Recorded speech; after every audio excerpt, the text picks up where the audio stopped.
Բարի երեկո, բարի երեկո բոլորին։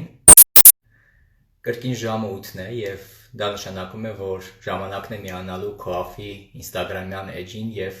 հետեւելու Insta Live-ին, որը մենք մեկնարկեցինք երեկ։ Ձեզ հետ կրկին ես եմ Դավիթը, Coaf-ի հաղորդակցության մենեջերը, եւ այսօր մեր երկրորդ Insta Live-ն է իրականում եւ կրկին շատ հետաքրքիր հյուր ունենք։ Հյուրը այսօրվա մեկ այլ բնագավառից է։ Երեք արվեստի ներկայացուցիչ ունեինք որպես մեր Insta Live-ի հյուր, այսօր մեր հյուրը սպորտի աշխարհից մեկն է, խոսելու ենք սպորտի, առողջ ապրելակերպի, այդ ամենի խիստ կարևորության մասին։ Հյուրը արդեն գիտեք, Հովհաննես Ավագյանն է, ֆիթնես մարզիչ, կենսաբանական գիտությունների թեկնածու, սպորտի վարպետ, եւ ես տեսնում եմ, որ Հովհաննեսը արդեն միացել է մեզ հետ է եւ լայվ դիտում է։ Սիրով հիմա հրավիրեմ արդեն Հովհաննեսին, որպեսզի միասին անցկացնենք լայվը, խոսենք հետաքրքիր թեմաներից, ձեր երեկոն մի փոքր ավելի հետաքրքրացնենք եւ նաեւ օգտակար դարձնենք, ինչը շատ կարեւոր է։ Ու խոսենք օգտակար թեմաներից։ Բնականաբար արձագանքեք, տվեք ձեր հարցերը ու հնարավորինս նաեւ ձեր մասնակցությամբ ել ավելի հետաքրքրացրեք մեր լայվը։ Հիմա միանանք Հովհաննեսին։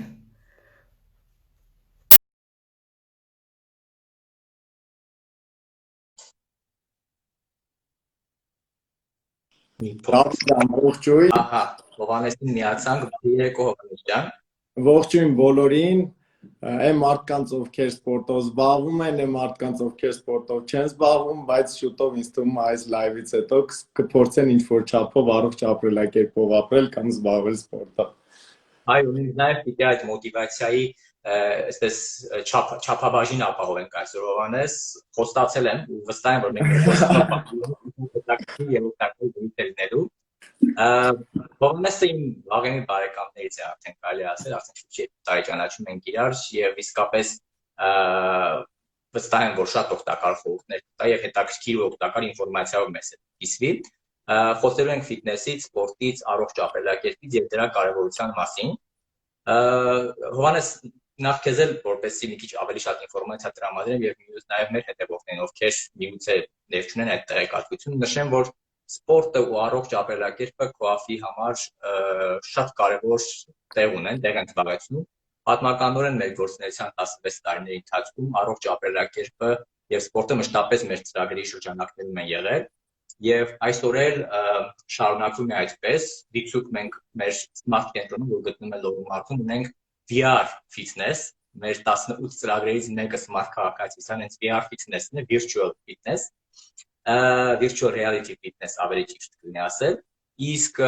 Արմավիրի եւ Արագածոտնի մարզի մեր գյուղական ծրագրերի մեջ կա ձյուդո, ես գիտեմ, որ դու առանձնահատուկ վերաբերմունք ունես ձյուդոյի հանդեպ, եւ այսինքն մեզ համար իսկապես սպորտը շատ իր ուրույն տեղ ունի եւ շատ կարեւոր եւ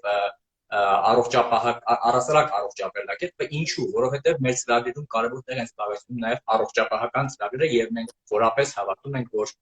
առողջ հասարակություն ունենալու համար շատ կարեւոր է գնալ կանխարգելման նաեւ ճանապարհով, չէ՞, ոչ թե բուժման։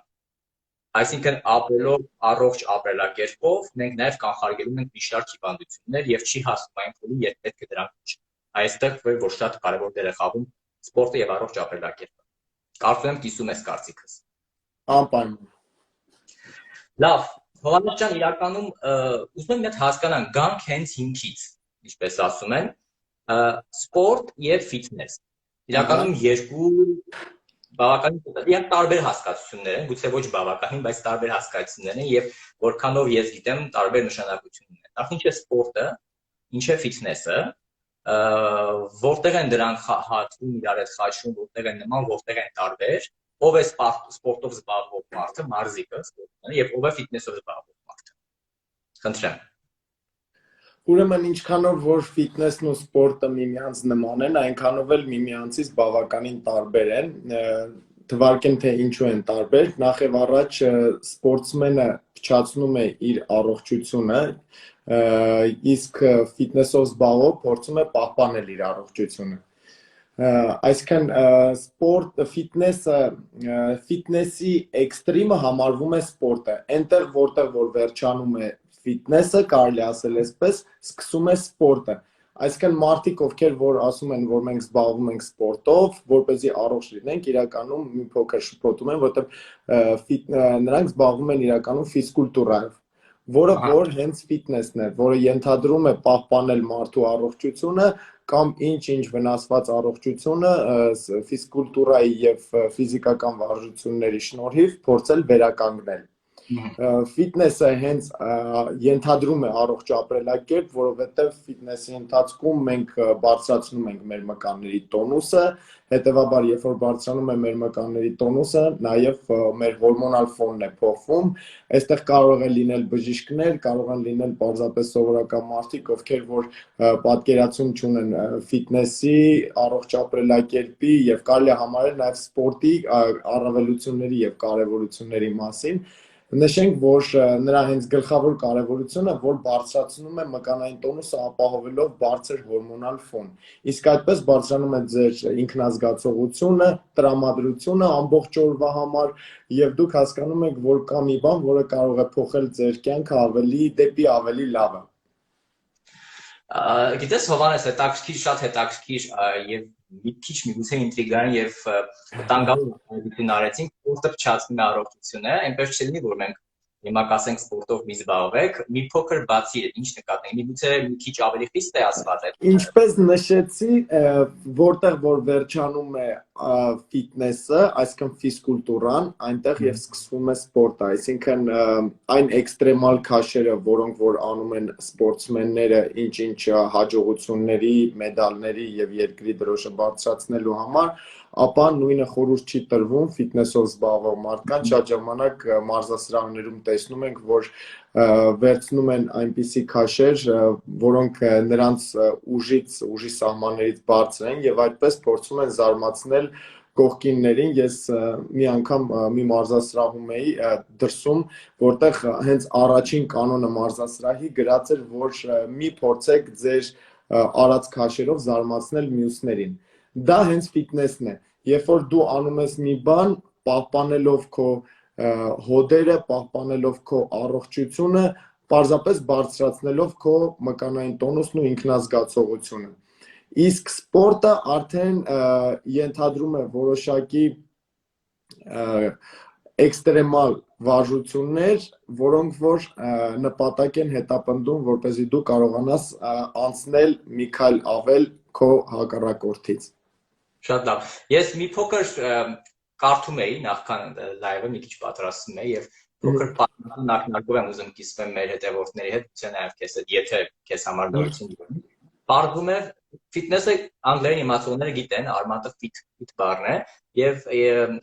նայում եմ բառաներում եթե հայտնվել այդ բառը, պարզվում է որ 16-րդ դարից 1570-ականներից ֆիթնես բառը կա, բայց ոչ այն իմաստով այդ ժամանակ իմաստը այն չէր, ինչ մենք հիմա հասկանում ենք, այլ ավելի շատ նշանակում էր համապատասխան լինելը, հա, անգլերենով fit անել ինչ-որ բանին համապատասխան լինել։ Հետո արդեն 20-րդ դարում 1930-ականներից սկսեց նշանակել այն, ինչ մենք այսօր շատերս հասկանում ենք, ֆիզիկապես լավ վիճակում գտնվելը ֆիթնեսը։ Եվ իսկ սպորտը ինքնին, տեսեք, բառի նույն ծագումը, էլի հետաքրքիր ինֆորմացիա է մեզ տալիս, պարզվում է, որ նախ ծագումը 15-րդ դարից արդեն կա, բառի ծագումը 15-րդ դարից է սկիզբ առնում եւ պարզվում է նշանակել է ու նշանակում է հաճելի ժամանց, այսպես գլուխը հնարավորինս ծանր խնդիրներից ազատելը եւ ժամանց անցկացնելը, սպորտի այսպես առաջին իմաստը եւ որ մի փոքր մտածում ես կամ հիշում ես, իսկապես դրա մեջ իմաստ կա, ի սկզբանե խաղ է չէ եղել, դեպի միջնադարից որ հիշենք կամ երբ որ ոչ միայն օլիմպիական խաղերը, խաղ ենք ասում, օլիմպիական խաղեր, ի սկզբանե այս խաղ է եղել եւ խաղից է այդ ամեն ինչը սկսվել, խաղի միջոց հետաքրքիր ինֆորմացիա էր ու ուզեցի ամեն դեպքում իսկել նաև քեզ հետ ու մեր հետևորդների հետ։ Լավ, հասկացանք ֆիթնես սպորտ տարբերությունները։ Հովանես,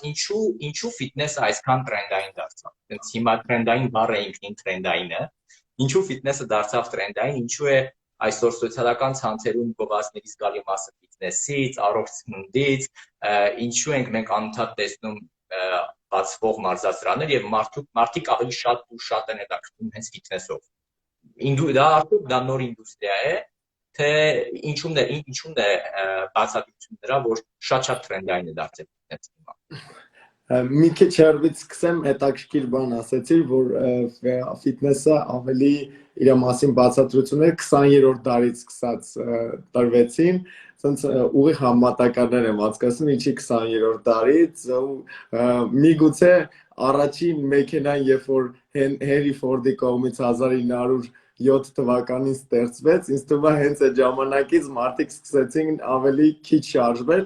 եւ այդ ժամանակից հենց ֆիթնեսի պահանջարկը սկսեց բարձրանալ, ինձ թվում է,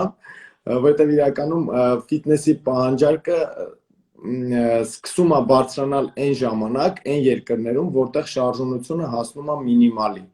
Այսինքն ինչու դարձավ Հայաստանում ավելի տրենդային, որովհետև ինձ թվում է դա իմ անձնական կարծիքն է, որ մեքենաները պարզապես սկսեցին ավելի շատանալ, on-line աշխատանքները սկսեցին ավելի շատանալ, մարդիկ սկսեցին ավելի քիչ շարժվել, օրինակ ընկերս այն օրը ուղարկել է իր Apple Watch-ով տվյալները, որ ինքը այդ օրվա մեջ շարժվել է ընդամենը 50 քայլ։ Պատկերացնում եք, 50 քայլը ընդամենը ինքը քայլել։ Դա ահավոր է, պատկերացնում եք, այսինքն այդ տրենդային կոչեցյալը ժամանակի թելադրանքն է։ Հենց ժամանակի թելադրանքով մեր մոտ 2009-ից սկսեց, 2008-ից 9-ից սկսեց բուրըն զարգացում ապրել եւ կարելի ասել այս վերջին տարիներին հասել է իր գագաթնակետին, որ ամեն քայլա փոխի, մենք ունենք մարզասրահներ, որտեղ կարելի է մտնել, մարզվել, լիցքաթափվել, ունենալ բարձր տրամադրություն, ինչու՞ չէ նաեւ գեղեցիկ կազմվածք։ Հովանես, իրական դուք այս պատասխանի մեջ որոշակիորեն արդեն կանխորոշեցիր իմ մյուս հարցը, որ ես փոքր եմ, բայց հիմա պիտի տամ, որովհետև արդեն այդ լարերի վրա ենք այդ թեմայի շուրջ ենք խոսում։ Հետաքրքիր արտահայտեցիր, ասացիր, որ երբ 20-րդ դարի հետ կապեցիր, երևի այն ժամանակ, երբ հայտնվեցին առաջին մեքենաները եւ մենք հնարավորություն ունեցանք փաստորեն տեղաշարժման համար ֆիզիկապես ինքներս ոտքերով ավելի ճշտել, որպես ֆիթնեսի պահանջարկներ բարձրացավ։ Հիմա իմ հարցը հենց նաեւ դրա հետ է կապված, լավ գաղտնիք չէ, որ այսօր շատ-շատերը ֆիթնես ասելով հասկանում են նիհարել կամ ինչպես իրենք են ասում բառ կա, որը այդքան էլ գրական չի, գուցե այս կոնտեքստում լցվել, հա, այսինքն ավելի նկատի ունեն ելի մկանային հավաքել, քաշ հավաքել, այո, բայց դա ավելի գերիշխող է կարծեմ նիհարելու գործոնը, որ համարում եմ, որ պետք է նիհարել, լավ, երբվանից մարդը պատմականորեն ըստ քեզ սկսեց գիրանալ, որտեղ ենթադրում եմ նախամարդում կամ ավելի այսպես նախնադարյան ժամանակին ապրող մարդուն ենթադրում դա այդքան հատուկ չի եղել, իր բնական բնության ստեղծված համամասնություններով է եղել մարմինի եւ ինչ որ մի պահից ինչ որ մի բան այդ շղթայում հավանաբար խախտվել կամ փոխվել է եւ մարդը սկսել է նորմայից ավել քաշ ունենալ եւ գիրանալ ու նաեւ այստեղից հետո եկել է նաեւ ֆիթնեսի անհրաժեշտություն։ Այդ երբանից եւ ինչու այդ խախտումը, եթե դա խախտում է տեղի ունեցավ եւ մարդը սկսեց գիրանալ։ Գիրանալու խնդիրը հիմնականում առաջանում է այն պարզ բանաձևի մեջ, որտեղ մարդիկ շփոթում են այդ պարզ բանաձևը, որ ավելի շատ պետք է ծախսել, քան ընդունել։ Դա շատ պարզ բանաձև է մարդկանց համար, առողջ ապրելու համար։ Այսինքն, եթե մարդիկ ուզում են, որ առողջ ապրեն, ապա պետք է գիտակցեն, որ պետք է շարժվել։ Եթե ուտում են, ապա այդ կերածին համարժեք, նույնիսկ մի բան էլ ավել պետք է շարժել, որովհետև ցանկացած ավել կալորիա ժամանակի ընթացքում արդեն ինչպես ծովը կաթիլ ջրից է առաջանում, նույնիսկ այդպիսի լատիներեն մի ասացված ասվում է կաթիլը քար է ծակում, gutta cava lapidum։ Նույնպես եւ մեր ճարպակալման process-ը ժամանակի ընթացքում քիչ կկուտակվի եւ տարիների, այսինքն 1-2 տարի հետո դուք կզգաք, որ այլևս այդ ամառային զգեստը ձեր վրա չի լինում, որովհետև արդեն դուք հավաքել եք բավականին կիլոգրամներ եւ նոր հասկանում եք, որ պետք է նիհարել։ Բայց իրականում նույնիսկ կա այդպիսի ասույթ, որ ասում են, երբ որ աղջիկը պատրաստվում է գնալ պլաժ, հայերեն ոնց է պլաժ զագար անելու, լավ, սենց ասենք, արևայրուքի, հա, այդ նշանակում է, եթե ուզում է գնա պլաժ, եթե պրես է անում, նշանակում է 2 ժամից գնալու է պլաժ։ Հիմա նույնն էլ այստեղ է, մարդիկ հասկանում են, որ պետք է նիհարեն այն ժամանակ, երբ որ արդեն այդ զգեստը իրենց վրա չի լինում։ Բայց իրականում պետք է մարդիկ փորձեն առողջ սնվեն, որովհետև նիհարելը դա դեռ առողջության գրավականը չէ, այսինքն կարող է մարդ լինել մի փոքր գիրուկ, բայց լինել առողջ եւ հակառակը, մարդը կարող է պահել զանազան դիետաներ,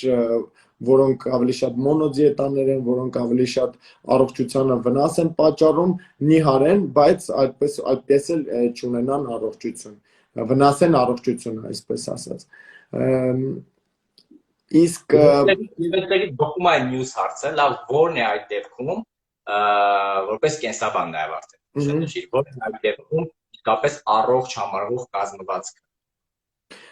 Առողջ համարվող կազմվածքը կան տարբեր բանաձևեր, ճիշտն ասած, բայց ֆիթնեսի ինդուստրիայում, օրինակ, աղջիկների եւ տղաների համար որոշակի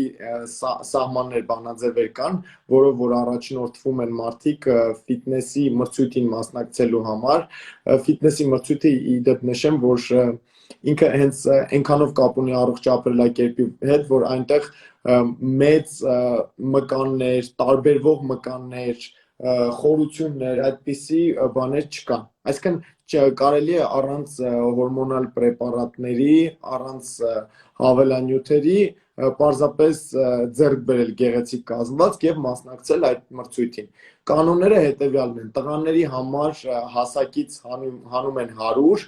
եւ գումարում 5 մինչեւ 1.75 հասակով տղաների համար։ 1.75-ից մինչև 1.80-ների համար գումարում են 8,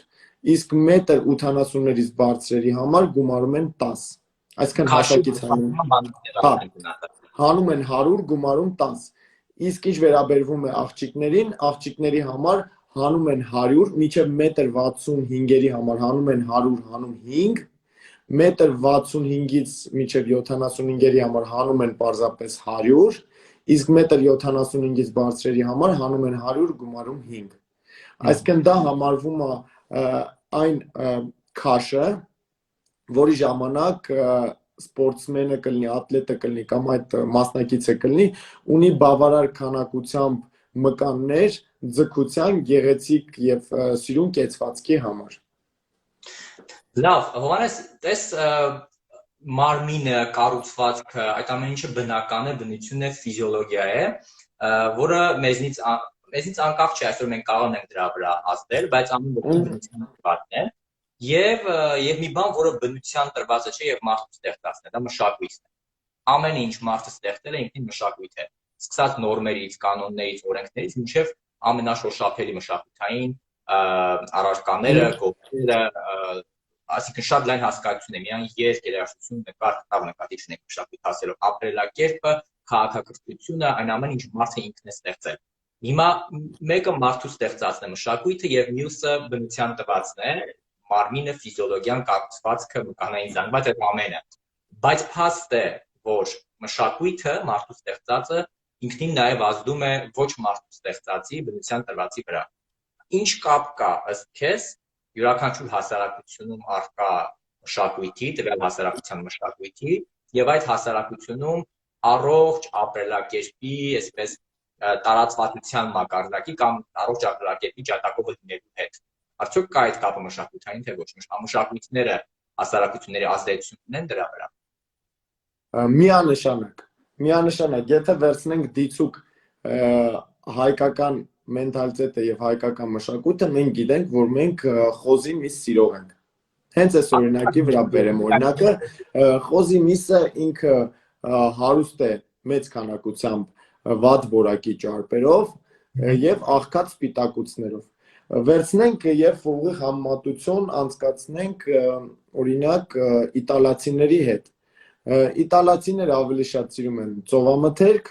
կամ հույները։ Սիրում են օրինակ ծովամթերք, ձիթապտուղ, այսինքն նրանց մոտ յուղերը ավելի լավ որակի են, ավելի մարսվող են, իսկ ձկնամթերքը դե պարզ է, մենք չունենք ձկնամթերք, բայց գոնե նախ մեր նախնիները գառ են կերել։ Իսկ հիմա ավելի շատ մեր մշակույթը փոխվել է եւ մենք ավելի շատ խոզի միս ենք ուտում, քան գառան միս ենք ուտում։ Իսկ նրանց մոտ, որ նայում ենք կոնկրետ ուտելու մշակույթը, ավելի որ կողմից նայում ենք ավելի դիետիկ է։ Հիմա կասեն, բա իտալացիները պիցցա են ուտում կամ իտալացիները պաստա են ուտում, Եթե ժողովուրդ նայեք իտալացիների սարքած պաստան, նույնիսկ սարքելու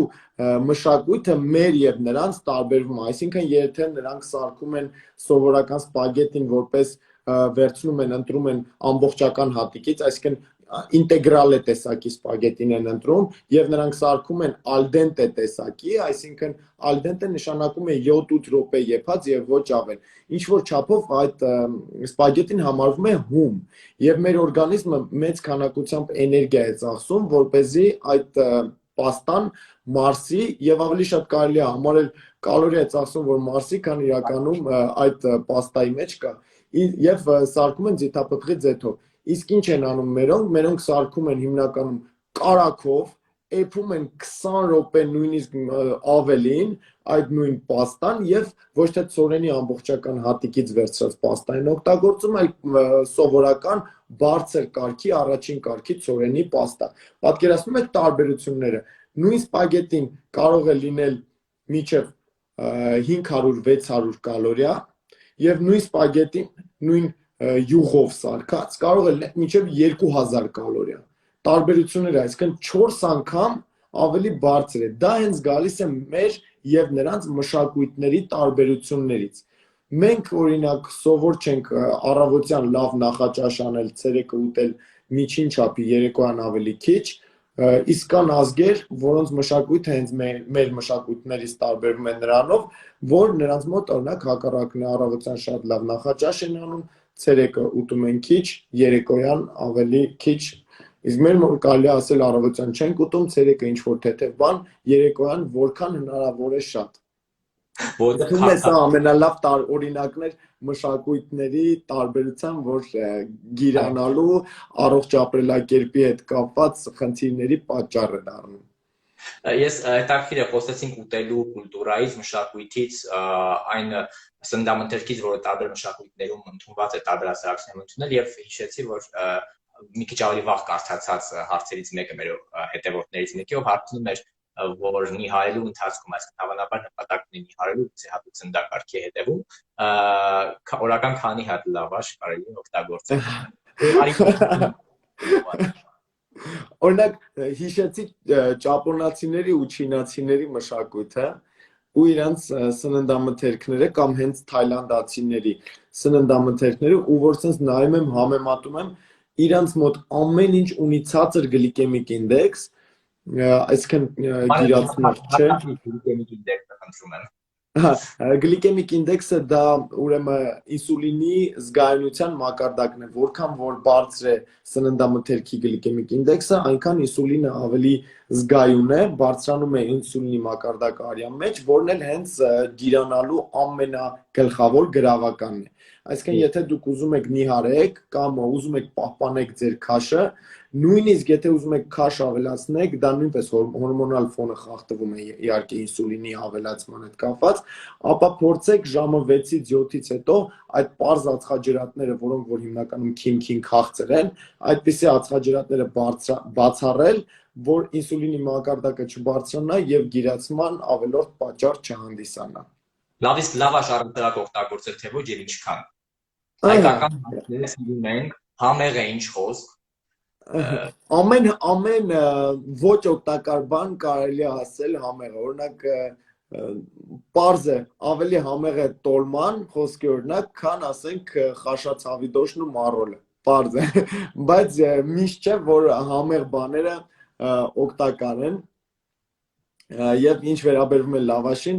ապա լավաշն էլ պետք է հասկանալ, թե ինչ տեսակի ցորենից է սարքված, թթխմորով է թե առանց թթխմորով է սարքած, մեջը ավելացրած է շաքարավազ, որտեղ երբեմն ավելացնում են շաքարավազը ինչ որ փոքր քանակների, որպեսզի լավաշին ավելի սպეციფიկ քաղցր հետաքրքիր համ տան։ Ամեն դեպքում ինձ թվում է ովքեր որ քաշ են գցում կամ բալանսի մեջ են, կես լավաշից ավել անիմաստ կլինի եւ օրվա առաջին կեսին։ Ընդհանրապես խորհուրդ կտամ հաց որպես այդպեսին չօգտագործեք, եթե նույնիսկ ձեր մեջ կան մասնագետներ, բժիշկներ եւ այլն, որ կհակադարձեն եւ կասեն, որ հացի մեջ կա B խմբի վիտամիններ, որոնք որ մեր նյարդային համակարգի համար այդքան կարևոր են, ապա նույն B խմբի վիտամինները կարելի է լրացնել շատ այլ բարդ ածխաջրատներով, հնդկաձավարով, բրնձով, որոնց մեջ նույնիսկ ավելի շատ է B խմբի վիտամինները։ Մի հարց եմ ուզում էլի օգտատերերի տված հարցերից եւս մեկը բարձրաձայնել, հարցնում է մարզվելուց առաջ թե հետո սպիտակուցներ ընդունել մկանային զանգվածը այսպես զարգացնելու համար։ Ավելի հակիրճ պատասխանենք։ Մկանային զանգվածը զարգացնելու համար հիմա ես մի փոքր որքան էլ պարադոքսալ հնչի, բայց սպիտակուցները չեն, որ առաջնային դեր են խաղում, ավելի շատ առաջնային դեր խաղում են ածխաջրատները, ինչու, որովհետև ածխաջրատները դիցուկ վերցնենք որպես ծառը եւ ծառը մեծանալու համար նրան պետք է հող, այսինքն սննդարնյութեր, նրան պետք է ջուր եւ նրան պետք է արև։ Տվյալ պարագայում արևը հանդիսանում է որպես էներգիա, որ ծառի համար նպաստավոր պայմաններ ստեղծի, որ աճի։ Եվ նույն ձև եւ ածխաջրերը մկանների համար էներգետիկ կարևոր աղբյուր են հանդիսանում, որ մկանները աճեն։ Եվ քաշ հավաքողների համար հաշվարկելիս ավելի շատ ակցենտը դնում են ածխաջրատների վրա, բարդ ածխաջրատների վրա, մասնավորապես վարսակի, հնդկաձավարի, բրնձի, հաշվում են 1 կիլոգրամի հաշվով մինչև 4-5 գրամ ածխաջուր, իսկ սպիտակուցները դե պարզ է, եթե կոկտեյլների տեսքով են, ցանկալի է պարապմունքից անմիջապես հետո, իսկ եթե ավելի շատ մսամթերքի, կաթնամթերքի տեսքով են, ապա արդեն դա էական չէ, որ ժամին են ուտում, էական է, որ պարզապես այդ քանակի սպիտակուցները նրանք ստանան, որպեսզի մենակ ածխաջրը քիչ չլինի, որ մկաններն աճեն։ Հովհաննես, մի փոքր հիմա շեղվենք այլ դեպի գնանք հոգեբանությանը։ Ինչ ազդեցություն առհասարակ ունեն հոգեբանական գործոնները, մեր հոգեբանությունը առողջ ապրելակերպի ու արդյունքում նաև առողջ կազմվածքի վրա։ Արդյոք ունեն ազդեցություն եւ ինչպիսի հոգեբանական գործոնները։ Առողջ ապրելակերպի ժամանակ մարդու հոգեբանությունը կարելի ասել 180 աստիճանով պտտվում է, ինչու, որովհետև առողջ ապրելակերպը իր մեջ բացի ճիշտ եւ բալանսավորված սննդամթերքից, սննդընդունումից ներառում է նաեւ ճիշտ քնելու ռեժիմ եւ ճիշտ մարզվելու ռեժիմ։ Հետևաբար, եթե վերցնենք ամբողջը միասին, ապա ստացվում է, որ այդ մարդը ամբողջ օրվա ընթացքում դիսցիպլինայի մեջ է, որովհետև նա պետք է օրական 4 անգամ կամ 5 անգամ սնվի, որը դիսցիպլինա է պահանջում, նա պետք է քնի այն ժամին, որ պետք է, որպեսզի նրա մոտ հորմոնալ ֆոնը բարձր լինի, դա նույնպես դիսցիպլինա է պահանջում եւ վերջապես վերջին կարևոր ֆակտորը դա վարժություններն են, ֆիզիկական վարժություններն են, կլինի դա մարզասրահում, կլինի հեծանիվի տեսքով, վազքի տեսքով, թե սար բարձրանալու տեսքով, ամեն դեպքում դա կամային մեծ հատկանիշներ են պահանջում, որպեսզի մարդ կարողանա իրեն ստիպի, ինքն իրեն հաղթի եւ A-կետից B-կետ այդ սարը բարձրանա կամ այդ շտանգան A-կետից B-կետ բարձրացնի։ Հետևաբար նրա մոտ բնավորության մեջ բավականին մեծ փոփոխություններ են տեղի ունենում կամային տեսանկյունից։ Այսինքն ես նկատել եմ, որ այն մարդիկ, ովքեր որ սկսում են սպորտով զբաղվել, նրանց կամային հատկանիշները, նրանց դիսցիպլինան, նրանց անձնական գործի մեջ նրանք սկսում են լուրջ հաջողությունների հասնել, չպատկերացնելով էլ, որ դա հենց իրենց առողջ ապրելակերպի ընթացքում ձևավորված դիսցիպլինայի արգասիքն է, այսպես ասած։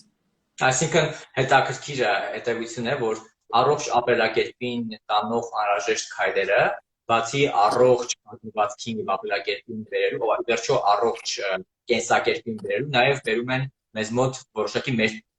տեսակի, վարքի, տեսողությունների փոփոխության դեպի լավը, եւ մենք ավելի դիսցիպլինային հակված, դիսցիպլինան պահելուն հակված ենք լինում, ինչը իհարկե կարելի ասել, որ առողջ ապրելակերպի եւս մեկ առավելություններից է, աստորեն։ Եվ այո, Հովհաննես, մենք աշխատում ենք ԿՈԱՖ-ը բացառապես ծրագրեր իրականացնում եւ աշխատում ենք գյուղական համայնքներում։ Տարիներ շարունակ, արդեն 16 տարի բացառապես գյուղական համայնքների զարգացմանն են միտված մեր բոլոր ծրագրերը, որ մենք իրականացնում ենք։ Եվ հենց այս հարցը ուզում եմ ավելի շատ ուղղել գյուղաբնակ մեր հայրենակիցներին տեղեկացնելու համար եւ նրանց նաեւ օգտակար խորհուրդներ տալու համար գյուղերում գաղտնիք չէ որ այնպես չէ որ ֆիթնես ակումբներ կան կամ լի են եւ ինչպես քաղաքում է կամ նույն մայրաքաղաքում Երևանում է եւ յուրաքանչյուր այսպես փողոցում գրեթե կարող ես մարզասրահ գտնել եւ գնալ եւ մարզվել գյուղերում այդ հնարավորությունը իսկապես չկա ինչ անի գյուղի բնակիչը ով ապրում է իր գյուղում բացարձակապես չի ուզում բնականաբար իր գյուղից հեռանալ իսկ գյուղում նա երջանիկ է դա իր տարածքն է եւ այդպես էլ պիտի լինի բայց նաեւ ուզում է առողջ ապրելակերպով ապրի առողջ կազմվածքով կենսակերպով չկան մարզասրահներ ինչը կփոխարինի մարզասրահին գյուղում Դավիթ ջան, իրականում մենք ինչ հիմա որ քաղաքում անում ենք, սկսած առողջարար սնունդ ընդունելուց, որոշակի ֆիզիկական վարժություններից, մենք կարելի ասել դա անում ենք գյուղաբնակ համայնքի բնակչության իմիտացիան, որովհետև իրականում նրանք են զբաղվում առողջ ապրելակերպով, այսինքն նրանք այն գյուղական աշխատանքները, որոնք որ նրանք կատարում են հունձը կլինի եւ այլն, քախանը եւ այլն, այդ գործերը կլինի, մենք կատարում ենք տրինաժորնի զալում դրա իմիտացիան, նրանք դրանից գոնե օգուտ են ստանում, մենք դրանից ոչ մի օգուտ չենք ստանում, եթե մենք փորձում ենք առողջ սնվել, վերցնում ենք այս կամ այն համադրում իրար հետ, որպեսզի չվնասենք մեր առողջությունը, ապա այն պարագայում նրանք արդեն առանց թունաքիմիկատների, առանց պեստիցիդների եւ հերբիցիդների մաքուր սննդամթերք են ուտում են ճիշտ ճարպեր եւ կարծում եմ, որ նրանք ավելի ճիշտ առողջ ապրելակերպով են ապրում, քան մենք պարզապես փորձում ենք նմանվել նրանց։ Շատ լավ էր ասված, գիտես, Հովհաննես, այս հարցը որ տալիս է շատ սպասում է, ակնկալում է նման տիպի պատասխան, դա իսկապես այդպես եւ շատ կարեւոր է ու ես ուզում եմ շեշտադրում այստեղ անել, որ շատ թյուր է այն կարծիքը, որ քաղաքում ապրելը այսպես մի առավելություններով եւ ինքնին առավելություն է։ Բնավ ոչ, քաղաքում ապրելը ունի իր կողմնակի ազդեցությունները, հա, անգլերեն եւ լիքը թերությունները եւ մի շարք առավելություններ կան, որոնք կան հետ գյուղում եւ մենք գուցե պատշաճ դա չենք գնահատում եւ իսկապես հիմա խոսքս ուղղում եմ մեր գյուղաբնակ հայրենակիցներին, որ իսկապես գնահատեն այն առավելությունները, որ ունեն գյուղում ապրելով եւ մաքսիմալ օգտվեն, այնինչ մենք չունենք քաղաքում եւ փորձում ենք ինչ որ կերպ ստանալ մետաղից մարզասրահներում եւ մետաղանակ Այդ ուզում եմ մի փոքր էլ խորանամ այս ուղղությամբ։ Հասկանալի է գյուղական աշխատանքը խոթունց կլինի, քախան կլինի եւ վաղ արթնանալը, ավելի հա գյուղի կենսակերպ իր կանոններն է թելադրում նաեւ սնունդը, դա հասկանալի է, բայց ի վերջո գյուղում կա նաեւ հնարավորություն այսպես ակտիվ, հենց բնական միջավայրում ակտիվ երևի սպորտ անվանեմ, սպորտով զբաղվելու։ Օրինակ, չգիտեմ, մագլցել բլուկներ կամ նույն ապրանքներ կան անտառային այդտեղ այլ այ ինչ տեսակի սպորտ այդ նմանատիպ ինչ սպորտ տեսակներ խորհուրդ տաս որ գյուղերում կարող են զբաղվել բացի գյուղական աշխատանքներից որովհետև գյուղական աշխատանքը մարդկանց առօրյան է եւ այն ինչ քո առօրյան է մի փոքր նաեւ ժամանակի ընթացքում գուցե այդքան հետաքրքրություն չի առաջացնում քեզ մոտ ինչքան այն ինչը որ քո սովորական առօրյայից դուրս է Օրինակ մեր գյուղական, մեր հայկական գյուղական համայնքների ամենասիրված զբաղմունքներից մեկը այն ժամանակ, հիմա չգիտեմ որքանով է դա ակտուալ, այն ժամանակ կողն էր։ Հիշում ենք, որ հողի վրա մարդիկ փորձում էին կողի բռնվել, այսինքն ամեն ազգ ունեցել է կարելի ասել իր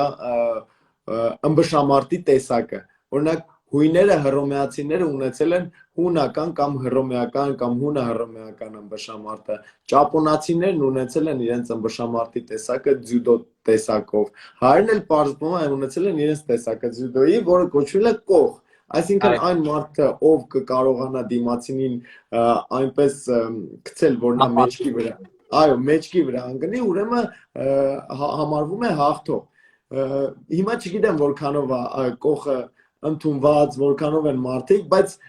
որքան էլ չլինի, մեկը բնազդաբար դա մեր արյան մեջ մնում է, դա վստահ եմ։ Մյուսը ինձ թվում է, որ ամենալավ զբաղմունքներից մեկն է սպորտային, դա ֆուտբոլն է, որովհետև ցանկացած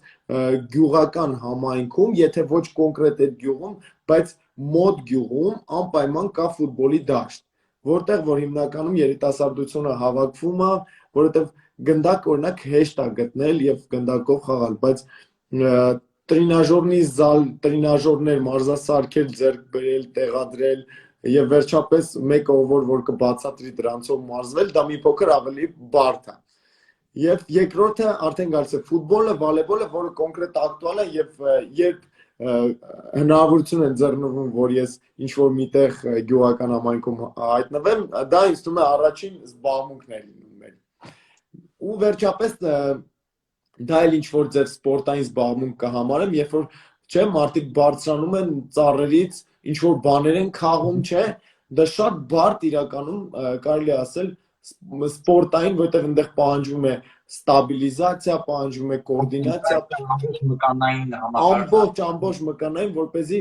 ինչ-որ սպეციფიկ մրգեր կամ ինչ-որ սպეციფიկ հատապտուղներ քաղվի, ապա պետք է որոշակի հմտություններ, որոշակի ֆիզիկական ունակություններ, որպեսզի տվյալ մարդը կարողանա այդ աշխատանքը կատարել։ Իսկ ունենք բավականին ֆիզիկական տարբերակներ աշխատանքի, որպեսզի գյուղական համայնքներում մարդիկ կարողանան որոշակիորեն պահպանել իրենց առողջությունը։ Այո, ես կփորձեմ իմ հարցը այն հաջորդ հարցը, որ ուզում էի տալ, զուգակցել մեր հետևորդներից մեկի հարցի հետ, նա հարցնում էր սեփական մարմնի քաշով, այսինքն առանց որևէ սարքավորումների, հա, ինչպես մարզվել եւ ասենք հնարավոր է արդյոք մարզվել եւ հնարավոր է արդյոք մկանային զանգված հավաքել, ես դա մի փոքր կլայնացնեմ այդ հարցը, որ իմ հարցը եւս զուգակցեմ։ Այսօրին ակտուալ է, ամենաակտուալ թեմաներից է եւ բազմաթիվ լայվեր նաեւ այդ թեմավերում, ինչպես տնից մարզվել, որովհետեւ հասկանալի պատճառներով հիմա իսկապես անհրաժեշտություն կա տանը մնալու, ինքնամեկուսանալու, մարզասրանները չեն գործում, ինչպես տանը մարզվել, տնային պայմաններում, ոնց որ սա արդեն կարող են թե քաղաքաբնակներ, թե գյուղաբնակներ, այստեղ առանձնապես տարբերությունը չկա կամ քիչ է,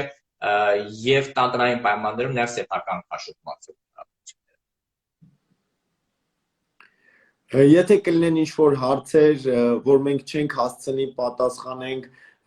կամ ավելի մասնագիտական կլինի, որ ավելի խորը խորհուրդներ կուզենաք ստանաք, կարող եք գրել ինձ իմ Instagram-յան էջով, մեծ սիրով ձեզ կպատասխանեմ, կփորձեմ ուղղորդել դեպի առողջ ապրելակերպը, դեպի այնտեղ, որտեղ կա ուրախություն, բարձր ինքնազգացողություն ու ծիծաղ։ Այն անգամ դաժե մի հատ ստատիա էի կարդում, որ ասում էր, որ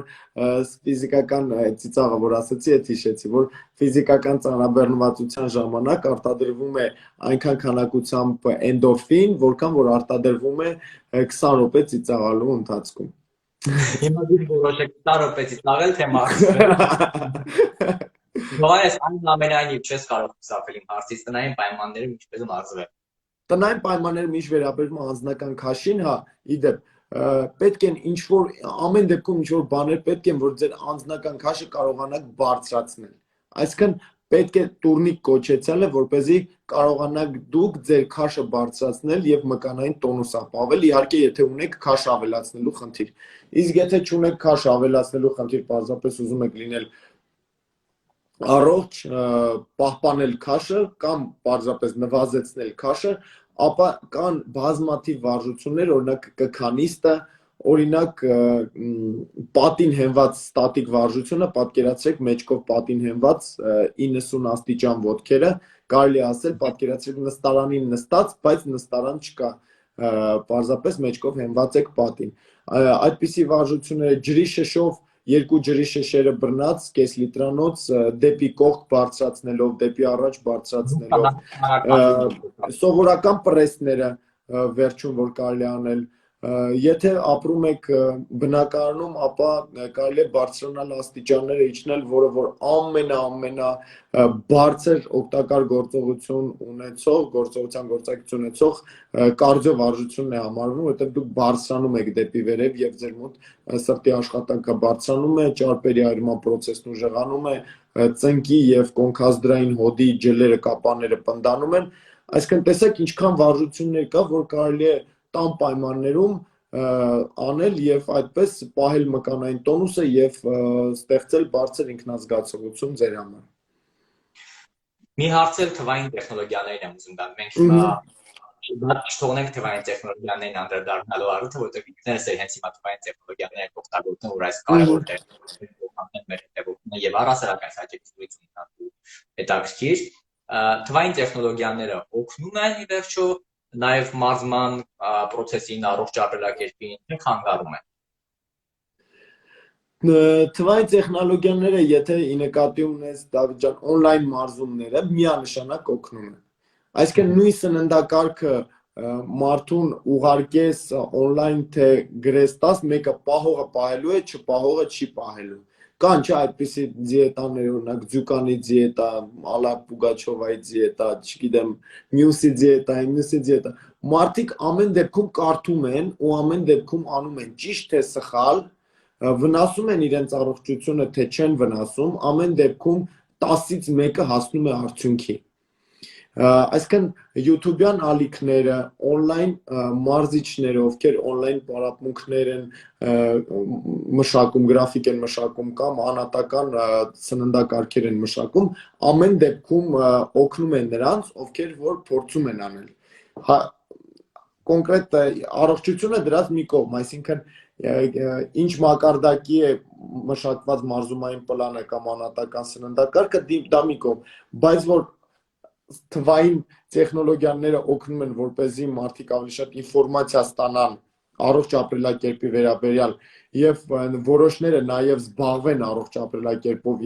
նույնիսկ կան մարդիկ, ովքեր ծննդաբերությունից հետո չեն կարող մարզասրահներ գնալ եւ թվային տեխնոլոգիաները օգնում են այնքանով, որ նա տանը իր երեխայի հետ օգտագործելով երեխային որպես անձնական քաշ օգտագործում է եւ հասնում է որոշակի արդյունքների եւ նույնիսկ գրում են, որ ես այսպիսի վարժություններ եմ արել եւ նիհարել եմ, լավ եմ արել, թե վատ եմ արել, ես ասում եմ միանշանակ ողջունելի է, պարզապես կարելի է դիմել ինչ որ ուղղորդելու կարիք լիներ, ուղղորդեի առանց խնդիր, զուտ չվնասելու համար, բայց տեսնում ենք այն, որ մարդիկ ովքեր ուզում են անում են, իսկ ովքեր որ չեն ուզում, ամեն դեպքում նույնիսկ մարզիչը կողքը լինի եւ ամենալավ մարզասրահում էլ լինի, մեկ է նա չի անելու, չի հասնելու հաջողության։ Բանից մենք ասենք 45 րոպե լայվում ենք, խոստացված ժամանակը, բայց որպես եզրափակում մեր զրույցի, ուզում եմ այսպես բլից արագ խորհուրդներով գնանք։ Նախ նշիր խնդրեմ, օրվա որ ժամն է ամենահարմար եւ ամենաօգտակար, ամենաարդյունավետ համար։ Մարզման։ Այո։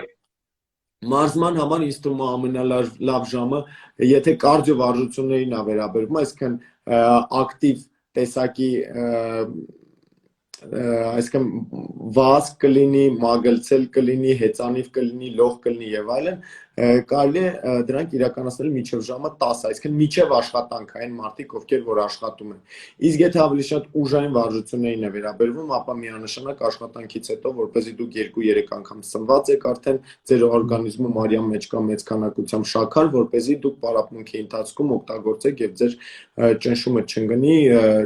եւ շաքար արյան մեջ չպակասի։ Այդ ինչ վերաբերվում է մարզումների ժամերին։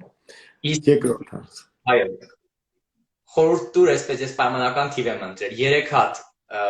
սննդամթերք, սննդատեսակ, որը ամենաանցանկալիներից է, համարենք առողջ ապրելակերպի թշնամին, այսպես մի քիչ կտրուկ արտահայտվելով, եւ 3 հատ ով մեր լավագույն բարեկամն է եւ ամենացանկալի ու խորհուրդ տրվող սննդատեսակն է։ 3-3 այսպես, 3 լավ, 3 վատ։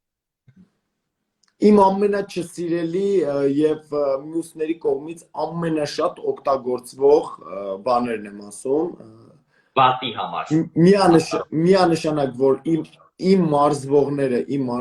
ամենաշատն են օգտագործում եւ ամենավնասակարներն են, ստատիստիկան եմ էլի ես հավաքել, ովքեր որ շատ են օգտագործում, դա նուտելան առաջինը։ Որ ահա որ շատ են մարդիկ օգտագործում։ Երկրորդը երրորդի հետ համակցված են օգտագործում։ Ինչպես։ Ինչ է, չլսեցի։ Նուտելան, օքեյ։ Հա, երկրորդն ու երրորդը համակցված են կարելի ասել միմյանց հետ։ Դա չիփսն է եւ կոլան է։ Այսինքն ուտում են չիփս եւ խմում են կոլա։ Դա ինձ համար ամենաանընդունելի 3 համադրություններն են, որ մարդը երբևիցե կարող է օգտագործել իր կյանքի ընթացքում։ Ինչ վերաբերվում է կոլայից հատկապես իրար հետ։ Այո, երբեմն լինում են մարդիկ, որ առավոտյան բան չեն ուտում, ցերեկը 10-ի ժամերից դասամիջոցին հենց չիփս ու կոլա, իսկ երեկոյան ժամին հաց ու նուտելա։ Շատ եմ լսել դոկա հաց ու նուտելա։ Նույնիսկ հացի բաժիններում ներքևը պուճուր նուտելաներ են դրած։ Ես նկատել եմ։ Շատ կարևոր մի հատ պահի, որ ուզեմ էլ նշել, որ այո, դա իսկապես շատ կարևոր է, ինչ են սնվում հատկապես մեր երեխաները ու էլի մեր ծրագրերից մեկին պիտի այսպես հողում անեմ, որ ունենք 1-ից 4 դասարանցիների համար գյուղական համայնքների մեր դպրոցներում առողջ սնունդ է նաև տրամադրվում այն ճաշարաններում, որ նաև բավին չափով են վերանորոգվել դպրոցներում, որտեղ բացառապես առողջ սնունդ է, հաստատ նուտելան բացակայում է, հաստատ չիփսը բացակայում է, եթե մեր բժիշկները քո նայում են, ապա հաստատ համաձայն հավաստում են, հնարավոր չի որ այնտեղ նմանատիպ սնունդ լինի եւ հաստատ չիփսը բացակայում է ու կոլան բացակայում է, այնպես որ շատ կարեւոր է, եթե հիմա մեզ նայում են նաեւ մեր այդ աշակերտներից երեխաներից ովքեր որ նաև օգտվում են այդ ճաշարաններից, եթե ինչ որ պահի նաև զգում եք որ ձեր սիրտ նուտելա է ուզում, չիփս է ուզում, բայց դուք դպրոցական ճաշարանում ուտում եք առողջ սնունդ, որը իդեպ համեղ է, շատ ցույց կարծիք եւ առողջ սնունդը պիտի համով չլինի, սովորույթի հարց է ենթադրում եմ, եւ քինքներ է սովորում, շատ համեղ առողջ սնունդ կա, այնպես որ մենք հավատացեք, որ ճիշտ ուղու վրա ենք եւ դա միայն ձեր լավի համար է, այնպես որ դա շատ կարեւոր է, նաեւ կենսաբան ու մարտիչն է դա ասում։ Հիմա երեք մեր բարեկամ լավ ուտեցները նշենք։ Քանի որ սպիտակուցը կառուցողական շատ կարևոր նշանակություն ունի օրգանիզմի համար, ապա սպիտակուցներից կսկսեմ, առաջինը ձուն է։ Այսինքն սպիտակուցի ներկայացուցիչը իմ համար միսը չի, իմ համար ձունը ինչի, որովհետև ձվի մեջ կա ամեն ինչ, կա սպիտակուցներ, կան ճարպեր, կան վիտամիններ, միներալներ եւ այլն, բայց ես դրան դիտարկում եմ որպես սպիտակուցի գերագույն տեսակ, դա ձուն է, որ օրգանիզմին պետք է իր նորմալ կենսագործունեությունն ապահովելու համար։ Երկրորդ ամենակարևոր մակրոնուտրիենտներից մեկը մեր համար դա ճարպերն են, իսկ ճարպերը ես դիտարկում եմ ընդեղենների տեսքով։ Այսինքն երկրորդ կարևոր սննդատեսակը մեր համար պետք է լինեն ընդեղենները։ Առաջինը սպիտակուցներ ձվի տեսքով, երկրորդ ճարպեր բանի տեսքով, ընդեղենների տեսքով եւ վերջապես հիմա որոշները կասեն մենք գիտենք դու իմ ասելու ես ածխաջրեր, ոչ, ածխաջրեր չեմ ասելու, ես ասելու եմ ավելի կարևոր մի բան, դա հենց թաղանթանյութն է, այսինքն բջջանյութն է, կլեչատկան, որը որ ներկայանում է բանջարեղենների տեսքով։ Պատկերացրեք, եթե մեր օրգանիզմը չստանա բավարար քանակությամբ բանջարեղեններ, ինչ անդառնալի process-ներ տեղի կունենան մեր օրգանիզմում։ Մեր աղեստամոքսային տրակտի ֆունկցիան կխախտվի, այսինքն մեր օրգանիզմում թույները ավելի շատ կկուտակվեն, մեր մոտ վիտամինները չեն լինի, այսինքն մենք վիտամիններ արտաքինից չենք ստանա, միայն կսինթեզենք ինչ-որ փոքր չափով մեր աղեստամոքսային տրակտում գտնվող բիֆիդո եւ լակտոբակտերիաների կողմից, որը որ շատ քիչ է եւ բավական չէ, եւ վերջապես շատ կարեւոր է բանջարեղենները մեր մաշկի խոնավության, մեր մաշկի էլաստիկության եւ մեր երկարակեցության համար։ Մենք կարող ենք ածխաջրատներ չուտել եւ ապրել, բայց մենք չենք կարող բանջարեղեններ չուտել եւ երկար ապրել։ Հովանես հարցնում էին պանիրը, քանո կատնամթերքների շարքին արդյոք պանիրը արժե եւ համար նորից այդ առողջ լավ պետքական սննդամթերքների շարքին է դասվում, թե ոչ։ Շատ վիճելի է պանիրի հարցը, ես ինքս շատ պանրասեր եմ, ուզում եմ մտալ նաեւ ես այդ պանիրի հետ։ Պանիրի հարցը իրականում շատ վիճելի է, ինչու, որովհետև ինչպես մի 20-25 րոպե առաջ մենք խոսում էինք մշակույթների տարբերությունից, ապա նույնիսկ այստեղ մեր մշակույթները երկբևեռ են, մեր եւ իտալացիների մշակույթը։ Ինչու, որովհետև եթե իտալացիները օգտագործում են մաքսիմում ավելի քիչ ուղղայնությամբ, ավելի քիչ աղացման պրոցես անցած պանիր, ապա հայկական շուկայում, հայկական մշակույթում ավելի շատ դրված է ավելի աղի, ավելի յուղոտ, պանիրները, ինչպես մենք գիտենք, աղը 1 գրամ աղը, լրացուցիչ աղը 3 միլիլիտր ջուր է պահում օրգանիզմում, այսինքն կարելի է ասել ճակերտավոր չաղացնում է, այո, ճիշտ է, ճարպով չի չաղացնում, բայց ամեն դեպքում քաշը ավելացնում է։ Իսկ ինչ վերաբերվում է, այո, իսկ ինչ վերաբերվում է ճարպին, դե մենք գիտենք, որ ճարպը 1 գրամ, ճարպը 9 կալորի է, այսինքն 2 անգամ ավելի բարձր է, քան սպիտակուցի եւ ածխաջրի կալորիականությունը։ Հետևաբար, եթե խոսքը գնում է լավ որակի, այսինքն բարձրորակ պանիրի մասին, միանշանակ կարելի է, միանշանակ ցուցված է թե սպորտային դիետոլոգների եւ թե սովորական սննդաբանների կողմից։ Իսկ եթե պանիրը պարունակում է բավական քանակությամբ ճարպ եւ իր պրոցեսի ընթացքում աղացման ցիկլը շատ երկար ժամանակ է անցնում, պանիր կամ մինչև 1-1.5 ամիս աղացման ցիկլ է անցնում, այդ ժամանակ մեծ քանակությամբ աղ է իր մեջ կուտակվում, որ արդեն ավելորդ ջրի կուտակման պատճառ է հանդիսանում։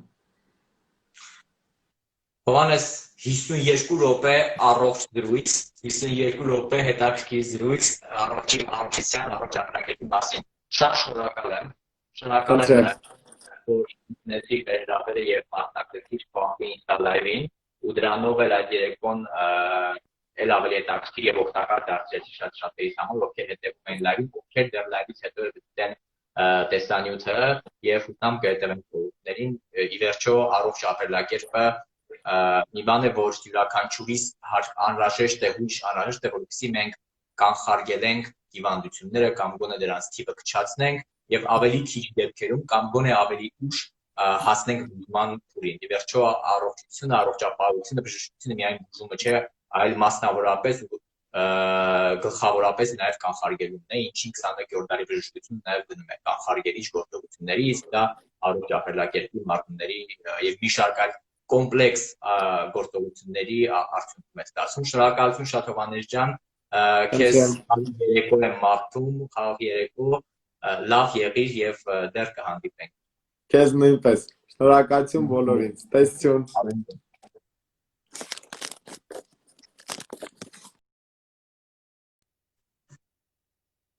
Հարգելի հետևորդներ, ավարտվեց եւս մեկ Insta Live, հուսամ, որ իսկապես օգտակար էր այն տեղեկատվությունը, որը դուք ստացաք, բացի դրանից իսկապես հետևենք դրան եւ մենք ինքներս մեր առողջ ապրելակերպը մեր իսկ ձեռքերով եւ մեր մտքով կերտենք։ Վաղը եւս ժամ 8-ին չմոռանաք միանալ Բաֆի Instagram-յան էջին, որպեսզի հետևեք հերթական Insta Live-ին, հերթական եւ շատ հետաքրքիր հյուրի հետ լրիվ այլ ոլորտից, դուք արդեն հետևեք մեր էջին եւ կտեսնեք թե ով է վաղվա մեր հյուրը եւ այսպես մինչեւ շաբաթվա ավարտ եւ դեռ մյուս շաբաթ է։ Անհապերք կսպասեմ վաղվան երեկոյան ժամ 8-ին, որ կրկին հանդիպեմ ձեզ հետ։ Լավ մնացեք տանը, առողջ եղեք եւ խաղաղ երեկո բոլորիս, հանդիպենք վաղ։ Առայժմ